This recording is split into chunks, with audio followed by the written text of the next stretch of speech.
The man accused of killing 4 University of Idaho students back in 2022 will plead guilty to the murders. Bryan Kohberger is expected in court tomorrow to finalize the agreement, which will spare him the death penalty.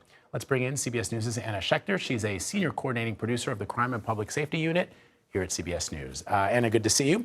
So remind us again the details of this case and what transpired to lead to this guilty plea. Well, 3 years ago, these 4 college students were murdered, stabbed to death in their home off campus. They were all students at the University of Idaho.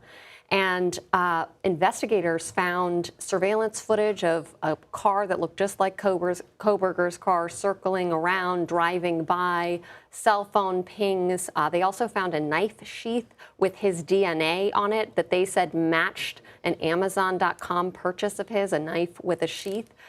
So investigators and prosecutors have pulled all of this evidence together, and a trial was actually set for August. So this news that broke late last evening really has shocked folks in the community, the victims' families as well. You know, we'll talk about that in a moment, but really surprising turn of events in this case. Yeah, so you mentioned the families are responding, and a lot of them seem to be very unhappy with what has been decided by the prosecution. What can you tell me? That's right. Well, Kaylee Goncalves' family put out a statement saying they failed us, talking about the prosecutors. They're so disappointed that this outcome actually doesn't seek the justice that they felt they were promised. So her family, they were looking forward to having a trial, and they were also in favor of the death penalty being on the table.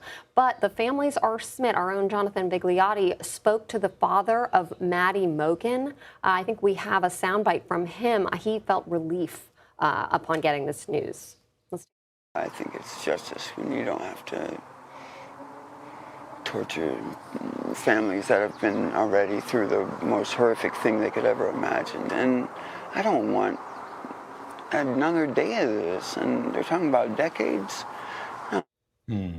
He doesn't want another day. I think I appreciate the sentiment. And man, Benjamin Mogen looks terrible, like I can't imagine the pain of losing a child.